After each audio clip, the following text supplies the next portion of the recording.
3 დღე ძალიან აქტიური შეხვედრები მაქვს იმერეთში ყველა რაიონში ადგილობრივ მოსახლეობასთან და ხელშესახებია ნება ადგილობრივი საზოგადოების და ეს ნება არის რომ არავითარ შემთხვევაში არავის არ მიეცემა შესაძლებლობა უარი თქვას ევროპულ ანუ ეროვნულ იდეაზე.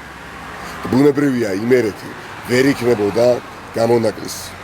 არც ერთ ოლიგარქს განსაკუთრებით ბიზნესის სახით არ მიეცემა უფლება რომ ამ ისტორიულ არჩევანზე უარი თქვას ქართველი ხალხის სახელით და ჯერ კიდევ მას აქვს შესაძლებლობა მიიღოს სწორი გადაწყვეტილება. ბიძინა ივანიშვილს ჯერ კიდევ აქვს შანსი მიიღოს პრაგმატული გადაწყვეტილება და არა სახელმწიფოებრივი სწორი გადაწყვეტილება. სახელმწიფო სწორი გადაწყვეტილებას იგი ვერ მიიღებს უკვე. არ ძალუც მას ამის კეთება ბევრი მიზეზის გამო.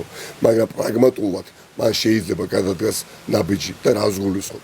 თვალი გაუსწოროს რეალობას და შეისმინოს ქართველი ხალხის მათ შორის მისივე პარტიის ყოფილი ამორჩევალთა დიდი ნაწილის, რომელიც ასევე ერთგულია ევროპული და ეროვნული იდეისა და გაიგოს ერთხელ და სამუდამოდ რას ითხოვს ხალხი. ხალხი ითხოვს ევროპულ მომავალს, ხალხი ითხოვს ევროპულ მოძრაობას და ეროვნულ მთავრობას და ეს იქნება აუცილებლად უზრუნველყოფილი ქართველი ერის მონაწილეობით.